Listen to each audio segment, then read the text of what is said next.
Wall, godown wall, boundary wall, garden carving, precast compound wall ఉత్పత్తులను తయారు చేసే మొట్టమొదటి పరిశ్రమ. మంచి నాణ్యత గల ముడి పదార్థం అద్భుతమైన ఉత్పత్తి నాణ్యతను నిర్ధారిస్తుంది. కాబట్టి మేము దానిపై రాజీపడము. మా వద్దకు తెచ్చే ఇసుక నాణ్యతగా లేకున్నా దాన్ని అంగీకరించము. ముడి సరుకు నాణ్యతను తనిఖీ చేయడానికి మేము నిపుణుల బృందం మరియు ఆధునిక పరీక్ష సౌకర్యాలతో కూడిన సుసంపన్నమైన ల్యాబ్ ని కలిగి ఉన్నాము. మేము వాస్తవానికి ఇక్కడ ప్రీకాస్ట్ ని కాదు, ప్రీ స్ట్రెస్ ని తయారు చేస్తాము. దీనికోసం మేము హై టెన్సైల్ వైర్ అంటే HT వైర్ ని ఉపయోగిస్తాము. దీని యొక్క ఒత్తిడిని భరించే సామర్థ్యం మార్కెట్లో ప్రబలంగా ఉన్న HB వైర్ కంటే ఎక్కువగా ఉంటుంది.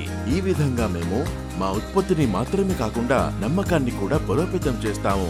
తిరుపతి ప్రీ స్ట్రెస్ సాధారణ ఇటుక మోటార్ గోడ కంటే మెరుగైన ఎంపిక. దీని బలం సాధారణ గోడ కంటే ఎక్కువ.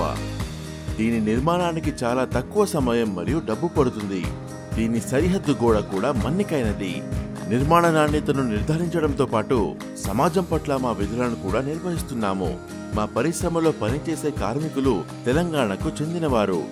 వారిలో ఎక్కువ మంది పరిశ్రమ పరిసర గ్రామాల నివాసితులు. మేము వ్యాపారం చేసే చోట ప్రయోజనం చేకూర్చాలని లక్ష్యంగా పెట్టుకున్నాము. ప్రీకాస్టుల తయారీ నుండి రవాణా మరియు సంస్థాపన వరకు మేము వందలాది మందికి ఉపాధి కల్పించాము. తిరుపతి ప్రీకాస్ట్, ట్రస్ట్, లెగసీ ఎప్పటికీ.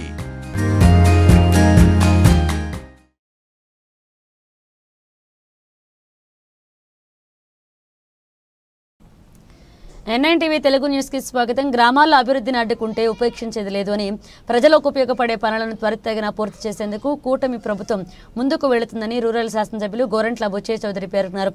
ఈ రోజు కడియం మండలం దోళ్ల గ్రామంలో అసంపూర్తిగా నిలిచిన వాటర్ ట్యాంక్ ప్రాంతాన్ని ఎంపీపీ వెలుగుబంటి సత్యప్రసాద్తో కలిసి పరిశీలించారు. ఆ సందర్భంగా ఎమ్మెల్యే గోరంట్ల మాట్లాడుతూ ఈ కార్యక్రమంలో మండల టీడీపీ అధ్యక్షులు వెలుగుబంటి రఘురాం, ముమ్మిడి దేవి నాగేశ్వరరావు, గుర్రపు సత్యనారాయణ, చిట్టూరి అమిరాజు, ఇన్ఛార్జి తహసీల్దార్ సునీల్ కుమార్, ఎంపీడీఓ రమేష్, చెల్లుబోయిన శ్రీనివాస్, ప్రతిపాటి రామారావు చౌదరి, బోడపాటి గోపి, ముద్రిగడ జమ్మి, గట్టి సుబ్బారావు, సూరపురెడ్డి భరత్ కుమార్, మొర్ల అయ్యప్ప, వట్టికూడు దత్తుడు, మరెడ్డి రమేష్ తదితరులు పాల్గొన్నారు.